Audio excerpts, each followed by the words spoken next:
그 종교개혁자 깔뱅, 존 깔뱅이라는 사람이 있습니다. 그 깔뱅은 이런 이야기를 했어요. 하나님을 아는 지식과 우리 인간을 아는 지식이 우리의 지혜를 이루는 두 개의 큰 줄기다라고 얘기를 했습니다. 이게 뭘 말하는 것 같아요? 이게 무슨 뜻일 것 무슨 뭘 얘기하고 싶은 걸까요? 하나님을 아는 지식하고요, 인간을 아는 지식, 나를 아는 지식은요, 떨어져 있지 않다는 거예요. 붙어 있어요. 하나님을 알아갈수록 우리가 하나님에 대해서만 지식을 쌓는 게 아니고요, 나에 대해서, 우리에 대해서도 그만큼 더 깊이 알게 된다는 것이죠. 그래서 하나님을 알아가는 이 시간은 역설적으로 어떤 시간이기도 하냐면, 여러분이 누구인지에 대해서 스스로 알아가는 시간이기도 합니다. 여러분, 나를 아는 게 되게 중요하다면서요. 그죠? 근데 이 나를 아는 건 어떻게 할 수 있느냐? 기독교는 하나님을 알 때 알 수 있다 얘기를 한다는 거죠. 그래서 우리가 하나님을 알아가는 것은 역설적이게도 나를 가장 깊이 잘 알아가는 시간이 되고, 우리가 살아가는 세상이 어떤 세상인지 무엇인지를 알아가는 시간이기도 합니다. 그래서 우리 지금까지는 하나님에 대해서 계속 알아봤어요. 성부 하나님, 성자 하나님, 성령 하나님에 대해서 알아봤는데, 이제는 뭘 할 거냐면 이 하나님에 비추어서 우리가 누구인지를 알아가려고 합니다. 우리가 도대체 무엇일까? 그리고 우리가 살아가는 이 세상이란 게 도대체 무엇일까? 이 세상에 이런저런 일들이 막 요동치면서 일어나는데 우리가 무엇이라고 정의하기 너무 어려운데, 근데 이 세상은 도대체 무엇인 것일까? 우리가 그것을 알아가는 시간을 가져보려고 해요. 그래서 오늘은 그 첫 시간으로 뭘 할 거냐면, 하나님께서 처음으로 행하신 역사인 창조에 대해서 묵상하는 시간을 가져볼 겁니다. 자, 과연 기독교가 하나님의 창조를 고백할 때 그 고백에는 어떤 의미가 담겨 있을까요? 그리고 그 고백은 우리의 삶과 우리의 생각에 어떤 영향을 줄까요? 우리가 함께 말씀을 묵상하는 가운데 이 질문에 대한 답을 찾아갔으면 좋겠고요, 이 험난하고 어지러운 세상 가운데에서 우리가 소망을 발견하는 시간이 되기를 간절히 바라봅니다. 자, 기독교 신앙에서 창조는 시간의 흐름에 따라서 세 단계로 우리가 한번 세 가지 차원으로 나눠볼 수 있어요. 분리가 돼 있는 건 아닌데 하나의 창조이지만, 우리가 이제 보통 지식적인 거 얘기할 때 구분한다 그러잖아요. 디스팅귀시 한다 그러잖아요. 구분해 볼 겁니다. 그래서 세 단계로 구분해 볼 건데, 첫 번째 차원은 우리가 되게 잘 아는 거예요. 근데 이 잘 알고 있는 창조를 보통 뭐라고 얘기하냐면 태초의 창조라고 얘기합니다. 뭐라고 얘기한다고요? 태초의 창조. 우리 창세기 1장 1절의 말씀을 외워봅시다. 외울 수 있죠? 외울 수 있죠? 시작. 하나님이 천지를 창조하시니라. 그렇죠. 우리 이 정도는 외울 수 있잖아요. 그죠? 태초에 하나님이 뭐 하셨다고요? 천지를, 이 세상을 창조하셨다. 우리 교회에 와서 복음에 대해 배우게 되면 가장 먼저 듣게 되는 말입니다. 그죠? 여러분의 창조하면 어떤 것들이 떠오르시나요? 아마 보통 우리가 창조라는 단어를 들으면 형태는 좀 다를 수 있지만, 하나님께서 뭔가를 딱 만든다는 것, 하나님께서 뭔가 원인이 되셔서 어떤 결과를 만들어내신다는 것, 여기에 좀 주목하지 않나 싶습니다. 근데 우리 믿음의 선배들은 조금 달랐어요. 우리 믿음의 선배들은 항상 뭔가 달라요. 우리 믿음의 선배들은 성경이, 그리고 기독교 복음이 하나님께서 창조하셨다라고 고백하고 그것을 믿을 때, 여기에는 하나님이 단순히 뭔가를 뿅 하고 만들어내셨다, 이것보다는 좀 더 깊은 의미가 담겨 있었습니다. 자, 일단 우리 선배들은 하나님께서 뭔가를 만드시는 거하고 우리가 뭔가를 만들어내는 것 사이에는 큰 차이가 있다고 생각했어요. 여러분, 뭐 어떤 차이가 있을까요? 우리도 뭔가를 만들어내잖아요. 그죠? 우리 이런 키보드도 만들어내고 의자도 만들어내고 이 강대상도 만들어냅니다. 그죠? 그리고 우리 결혼하면 자녀도 만들어냅니다. 뭐가 다를까요? 하나님도 만들어내시고 우리도 만들어내십니다. 뭐가 다를까요? 우리의 창조에는 항상 뭐가 있어야 되냐면 재료가 먼저 있어야 돼요. 그렇지 않습니까? 이거 갑자기 제가 아무것도 없는 상태에서 라이즈 해가지고 만드는 거 아니잖아요. 그죠? 철이 있고 플라스틱이 있고, 그죠? 그런 것들이 원자재가 있었고 그것을 가지고 우리가 이것저것 조립해서 만들어냅니다. 인간의 만듦은 그래요. 책상을 만들려면 나무가 있어야 되고요. 종을 만들려면 철이 있어야 됩니다. 우리의 창조는 본래 있던 것들을 조합해서 형태를 바꾼다는 점에서 저는 창조라기보다는 제작이라고 봐요. 제작이 좀 더 맞는 말 같아요. 그런데 하나님의 창조는 어떻습니까? 창세기 1장 1절 말씀만 봐도 뭐가 달라요? 하나님의 창조 이전에 어떤 재료가 없어요. 근본적으로 여기서 달라지는 거죠. 하나님은 우리처럼 어떤 재료를 가지고 이 재료를 이리저리 바꿔서 뭔가를 만들어내시는 게 아닙니다. 하나님이 말씀하시니까 빛이라는 재료가 생겨났고요. 하나님께서 말씀하시니까 이 세상을 주관하는 질서들이 생겨났고요. 생명들이 피어났다라고 성경은 고백합니다. 그러니까 이 성경이 창조를 통해서 말하고자 하는 바가 뭐냐면 이 창조된 모든 만물, 모든 생명과 모든 물건들의 기원, 이 만물의 기원이 누구에게 있다? 하나님께 있다. 이거를 선포하는 거죠. 우리 믿음의 선배들은 이처럼 모든 존재의 근원이 하나님께만 있다라는 점에서 하나님의 창조와 우리의 창조는 애초에 다르다라고 생각을 했어요.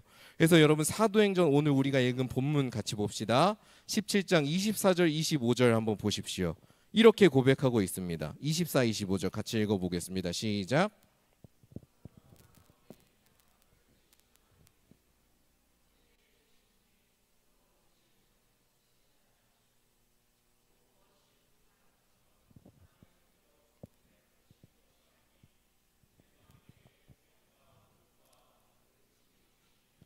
아멘. 사도 바울이 이렇게 선포하고 있습니다.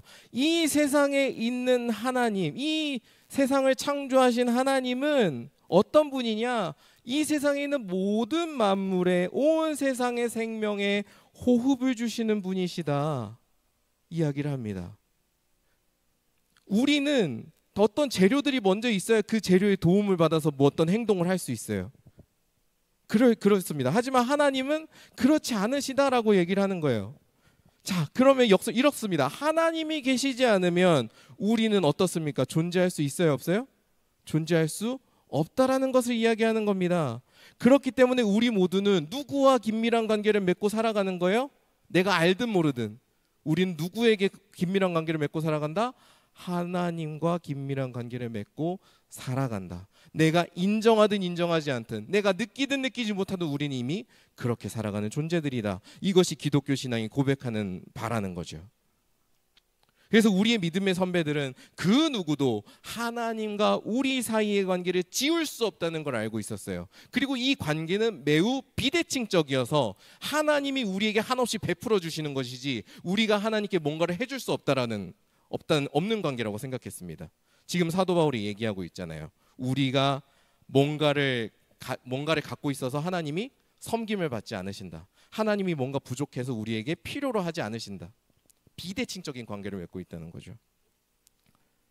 그래서 우리가 어떻게 해도 하나님과의 관계에서 벗어날 수 없다는 이 신앙의 고백을 담아서 이 태초의 창조를 뭐라고 표현했느냐?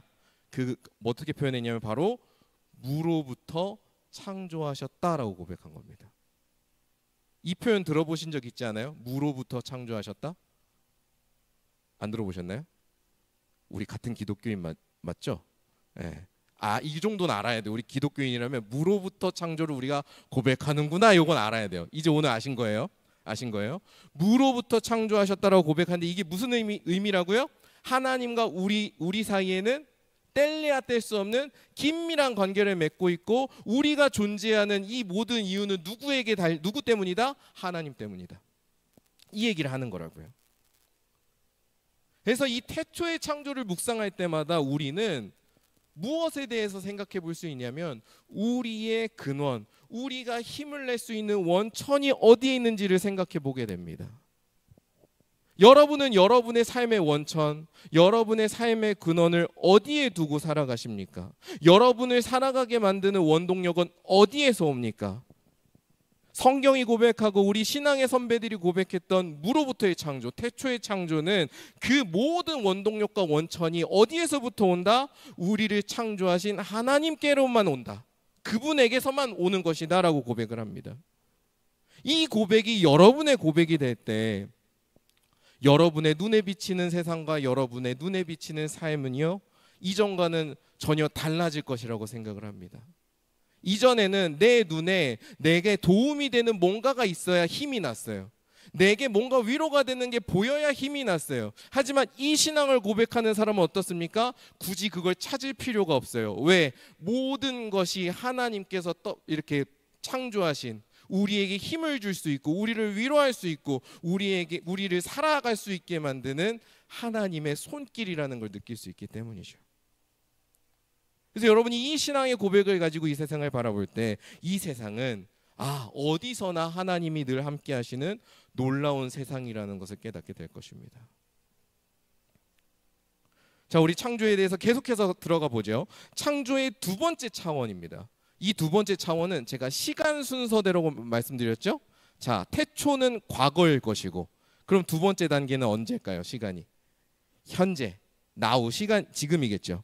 지금 이 순간에 일어나는 창조가 있습니다.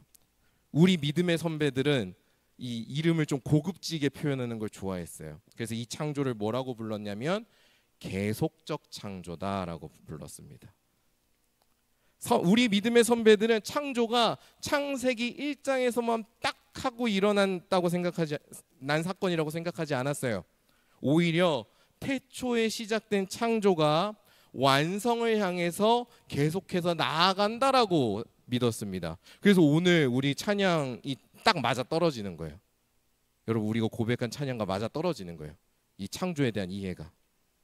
그렇게 생각을 했습니다. 하나님께서 완성을 향해서, 창조를 하신 이 세상을 완성을 향해서 나아가시는데, 이 나아가는 과정에서 계속해서 창조를 행하신다라고 우리 믿음의 선배들은 보았어요. 저는 이거를 우리 몸의 성장에 비유해 볼 수 있다고 생각합니다. 자, 우리 몸 어떤 방식으로 성장합니까? 우리 눈으로만 볼 때는 우리의 몸이 그냥 커져가는 거지만, 여러분, 우리가 성장한다는 것은 사실 어떤 작용이죠? 이전에 있던 세포가 죽고 그 다음에 새로운 세포가 생겨나는 과정 아니에요? 물론 제가 전문적인 지식까지는 아니지만 기본적인 룰은 그렇지 않습니까? 우리 피부 각질 생각해 보면 되잖아요. 피부 각질. 우리 때 나오잖아요. 이때 왜 나와요? 죽은 세포 아니에요, 이거? 그죠? 죽은 세포 아닙니까? 수많은 세포들이 죽습니다. 그리고 수많은 세포들이 새로 만들어집니다. 이 역동적인 사건들 가운데서 우리는 자라나고 성장하고 생명을 유지해 나가죠. 그래서 조금 과장을 섞자면 성장이란 우리가 끊임없이 새롭게 만들어지는 과정이 아닐까라고 저는 생각해 보게 됩니다. 우리 믿음의 선배들이 이런 과학 지식을 알았을까? 몰랐을 것 같아요. 그죠? 저보다도 몰랐겠죠, 훨씬. 근데 그럼에도 하나님께서 끊임없이 창조하시는 가운데 이 세상이 유지되고 앞으로 나아간다고 믿었다는 거예요. 놀랍습니다. 그래서 오늘 우리가 읽은 본문 사도행전 17장 28절과 29절을 읽어보시면 이렇게 고백하고 있습니다. 제가 한번 읽어드릴게요. 우리가 그를 힘입어 살며 기동하며 존재하느니라. 너희 시인 중 어떤 사람들의 말과 같이 우리가 그의 소생이라 하니 이와 같이 하나님의 소생이 되었은즉 하나님을 금이나 은이나 돌에다 사람의 기술과 고안으로 새긴 것들과 같이 여길 것이 아니니라. 아멘. 하나님께서 뭘 하신다고요? 우리가 기동할 수 있도록 힘을 주신대요. 이게 창조라는 거예요. 여러분이 오늘 아침에 눈을 떠서 일어나서 활동을 하고 생각을 하고 움직입니다. 뭔가를 먹습니다. 이 모든 게 무엇에 의해서 이루어진다고요? 하나님이 여러분들의 순간들을 창조하시는 것으로 인해서. 여러분들에게 매 순간에 창조하심을 통하여서 여러분들이 그런 삶을 살아갈 수 있다고 얘기한다고요. 하나님께서는 마치 물건을 찍어내듯이 우리를 만들어 놓고 알아서 살아가라라고 내버려 두지 않으신다는 겁니다. 오늘 말씀은 오히려 하나님께서 우리의 삶, 우리의 세상의 모든 역사 가운데 함께 하시면서 우리가 살아갈 수 있는 힘을 주시고 이 세상이 계속해서 유지될 수 있도록 지키시고 보호하시고 인도하신다고 선포하는 거죠. 제가 몇 주 전에 말씀드렸을까요? 이 세상에는 끊임없는 엔트로피가 증가하는 방식으로 나아간다고 말씀드렸던 것 같습니다. 하나님에 대해서 이야기할 때요. 끊임없는 엔트로피가 일어나가지고 우리가 갖고 있던 질서가 파괴되는 방향으로 이 우주는 나아가더라 라는 거죠. 우리 사람과 사람 사이에도 아까도 잠깐 말씀드렸지만 말로 표현할 수 없는 끔찍한 일들이 자행되지 않습니까? 그리고 우리가 갖고 있는 관계들이 파괴되는 일들이 너무나 많지 않아요? 저는 이렇게 이 세계의 질서가 파괴되는 이론들을 접할 때마다, 그리고 이 세상에서 벌어지는 일들을 접할 때마다요, 저는 이런 생각을 하게 됩니다. 이런 세상이면 내일 당장 없어져도 이상하지 않다. 여러분 그런 생각 안 해보셨어요? 이 정도로 끔찍한 악인들이 가득하고 끔찍한 일들이 벌어지고 우리가 이해할 수 없는 수많은 환난들이 가득한데 이런 세상이면 내일 당장 없어져도 이상하지 않다니까요.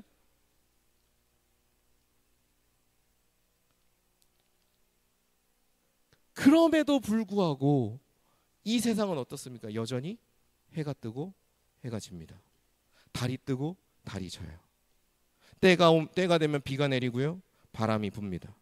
수많은 파국 속에서도요, 여전히 선을 위해서 몸부림치는 사람들이 있고요, 정의를 위해서 싸우는 사람들이 등장을 하고요, 사랑을 하기 위해서 온 힘을 다해서 살아가는 사람들이 등장을 해요. 하나님을 믿지 않는 사람들, 하나님의 창조를 깊이 묵상하지 못하는 사람들은 이런 세상을 보면서 아마 참으로 세상이 냉정하다고 생각할지도 모르겠습니다. 참으로 세상이 무정하구나 생각할지도 모르겠습니다. 내가 이렇게 아픈데, 우리가 이렇게 아픈데 이 세상은 이렇게 그냥 굴러간다고? 참으로 기계와도 같구나라고 생각할지 모르겠어요. 하지만 하나님을 믿고 하나님의 창조를 믿으면서 묵상하는 눈을 가진 사람들, 우리 믿음의 선배들은 같은 광경을 보면서도 전혀 다르게 생각했습니다. 이 매일마다 해가 뜨고 해가 지는 이 광경을 바라보면서 어떤 생각을 했느냐? 이 모든 비극과 무질서 가운데서도 이 세상을 지키시고 새롭게 창조하시는 하나님께서 계시는구나라고 생각했어요. 그 하나님을 발견하면서 살았어요. 하나님께서 이 세상을 파멸식로 몰아가지 않으시고 여전히 살아가게끔 생명을 주신다는 점에서 하나님은 참으로 신실하시다는 것을 깨달았습니다. 그리고 바로 이렇게 날마다 창조하시고 생명을 주시는 하나님이시기 때문에 그분께서 우리를 인도하시고 위로하실 수 있다고 고백했어요. 이 놀라운 고백을 두고 사람들은 한 단어로 뭐라 표현했느냐? 하나님께서 우리를 섭리하신다라고 말했습니다. 우리를 계속 창조하시는 하나님, 섭리하시는 하나님을 묵상할 때면 오늘을 살아가는 우리의 힘이 정말로 어디에서 와야 되는지, 오늘 우리가 어떻게 희망을 가지고 살아갈 수 있는지에 대해서 생각해 보게 됩니다. 우리 아까도 얘기했지만 좀 더 깊이 들어가서 오늘 우리가 이런 세상임에도 불구하고 희망을 가지고 뭔가 힘을 내서 선한 곳을 향해서 나아갈 수 있는 이 힘은 어디에서 옵니까? 바로 우리를 끊임없이 창조하시고 우리를 섭리하시고 우리를 붙드시는 하나님에게서 온다. 성경이 우리에게 고백하는 바인 것이죠. 이 고백이 여러분의 고백이 될 때 저는 이렇게 슬프고 참담한 세상 가운데에서도 우리에게 하나님께서 건네시는 위로를 발견할 수 있다고 믿습니다. 그리고 이런 참담하고 끔찍하고 정말 이해할 수 없는 세상 가운데에서도 우리가 선하게 살아갈 이유, 의롭게 살아갈 이유, 사랑하면서 살아갈 이유를 찾을 수 있다고 저는 믿습니다. 그래서 여러분들이 이렇게 우리를 끊임없이 창조하시는 하나님을 묵상하는 가운데 우리에게 건네는 하나님의 위로를 만나시고 또 하나님을 닮아가는 순종의 삶을 살아갈 수 있었으면 좋겠습니다. 자, 이제 창조의 세 번째 차원입니다.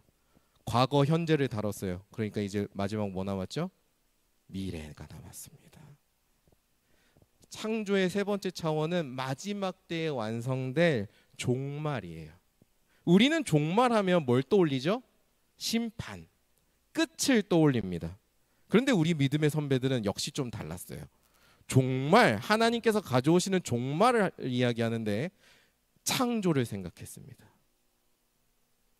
성경은요, 하나님의 때가 되면, 모든 것이 완전한 때가 되면 놀랍게도 하나님께서 창조를 행하신다고 이야기합니다. 이 구약 성경과 신약 성경에 모두 나오는 거거든요. 우리 말씀을 한번 같이 찾아보죠. 먼저 이사야서 65장 17절의 말씀을 한번 찾아봅시다. 이사야서 65장 17절의 말씀.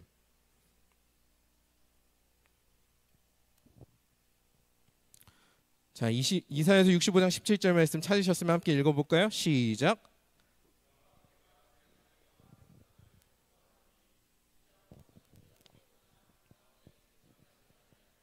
네, 뭘 창조하신대요?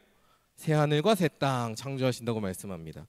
자, 우리 신약 성경도 한번 찾아보겠습니다. 우리 신약 성경의 마지막 책 요한계시록 21장 1절의 말씀.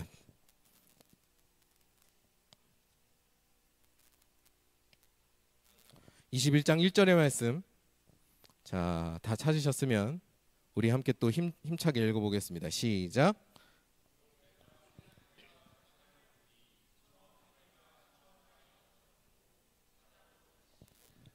아멘. 자, 성경이 무엇을 이야기합니까? 이사야서와 요한계시록 말씀을 보니까 하나님께서 마지막 때에 새 하늘과 새 땅을 창조하신다고 선포합니다. 이것을 두고 우리 믿음의 선배들이 하나님의 종말, 하나님께서 가져오는 마지막 사건은 새 창조구나라고 표현했어요.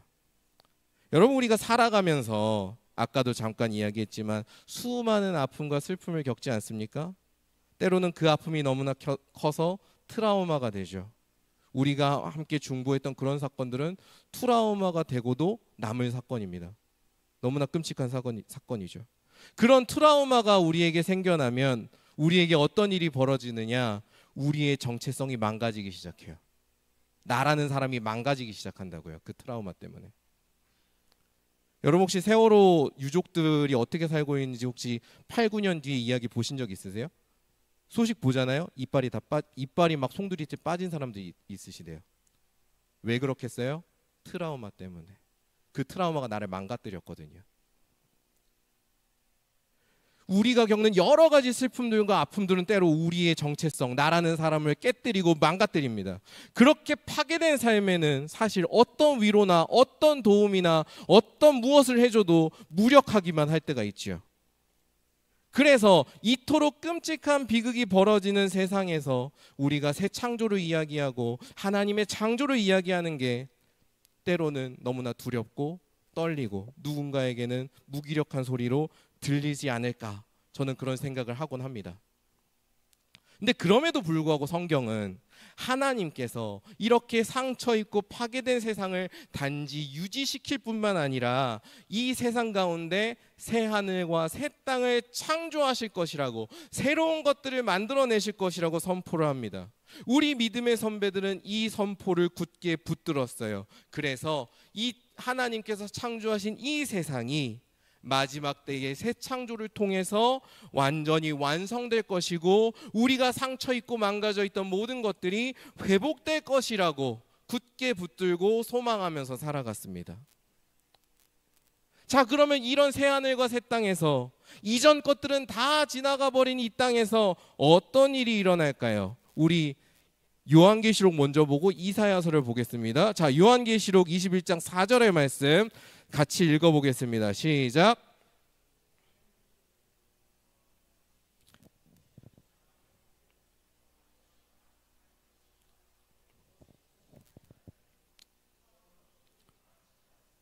아멘. 더 좀 분명하게 이야기하고 있죠. 이사야서 65장도 한번 가보시기 바랍니다. 비슷한 말씀을 하고 있습니다. 이사야서 65장 19절의 말씀. 자, 19절의 말씀 한번 같이 읽어보겠습니다.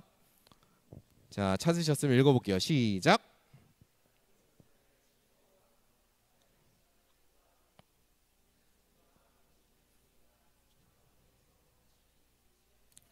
아멘. 무엇이 들리지 않고 무엇이 없어진다고요? 우는 소리가 없어지고 사망이 없어지고 애통하고 곡하는 것이 다 지나가고 없어질 것이다. 사실 마지막 때에 일어날 새 창조가 언제 이루어질지, 어떤 식으로 이루어질지 저한테 물어보시면 저는 몰라라고 답할 수밖에 없습니다. 몰라요. 아무도 몰라요. 우리 옛날에 그 맛집 가면은 사장님이 그러잖아요. 이 비법은 며느리도 모르고 아들도 몰라. 비슷해요. 우리 종말도 아무도 몰라요. 며느리도 모르고 아들도 모르고 아무도 모릅니다. 누구만 아는 줄 아세요? 하나님만, 하나님 아버지만 아십니다. 이거 예수님께서 하신 말씀이에요. 그런데 하나님의 이 새 창조가 다른 것은 다 몰랐는데 한 가지만큼은 분명하다고 약속합니다. 무엇이냐? 우리가 겪은 실패, 좌절, 상처, 슬픔이 아무리 크더라도, 그것이 아무리 압도적인 것처럼 보일지라도 결코 영원하지 않다. 우리 눈앞에 있는 비극과 슬픔들은요, 너무나 아프게 다가옵니다. 과연 이걸 극복할 수 있을까 싶을 정도로 너무나도 강력한 모습을 가지고 우리에게 다가와요. 하지만 성경은 그 비극과 슬픔이 우리의 정체성을 영원히 정의할 수 없다고 말합니다. 아까 우리 트라우마가 나라는 사람을 망가뜨린다 그랬잖아요. 나를 망가뜨린다는 건 결국 이 트라우마가 나를 정의하는 거거든요. 이 트라우마가 나라는 사람을 정의하는 거라고요. 근데 성경이 이야기하는 바는 뭐라고요? 그것이 나를 영원히 정의하지 못한다. 우리의 삶이 지닌 가치를 우리가 겪고 있는 그 상처와 슬픔과 실패와 아픔들, 좌절들이 우리가 갖고 있는 삶의 가치, 생명의 가치를 온전히 보여줄 수 없다라고 이야기하는 겁니다. 여러분, 예수님을 생각해 보십시오. 예수님의 결말은 무엇입니까? 죽음입니까? 부활입니까? 예수님의 결말은 뭐예요? 이걸 확실하게 대답을 못한다고요? 심각하구만. 뭐가 결말이에요? 부활이잖아요. 물론 십자가 죽음이 없이는 부활이 안 돼요. 이건 붙어 있어. 하지만 우리는 확실히 알죠. 예수님의 결말은 십자가 죽음에서 끝난 게 아니고 부활이 그분의 결말이잖아요. 그런 것처럼 우리의 결말도 어떻다는 겁니까? 고난과 죽음에서 이루어지는 것이 아니라 하나님께서 베푸시는 새로운 생명, 새로운 창조에서 이루어진다라는 거. 그것이 기독교가 굳게 붙들고 있던 확신이자 믿음이었어요. 이러한 믿음이 있었기 때문에 우리의 믿음의 선배들은 죽음 앞에서도 두려워하지 않고 하나님을 담대하게 의지하면서 살아갔습니다. 그리고 더 중요한 거, 아무리 교회가 실패하고 망가져도, 아무리 교회가 제정신이 아닌 것 같아 보이고, 아무리 교회가 썩어 문드러지는 것 같다고 하더라도 우리 믿음의 선배들은 예수님의 몸된 교회를 포기하지 않았어요. 왜? 지금 보이는 이 현상이 이 교회를 규정하지 못하거든.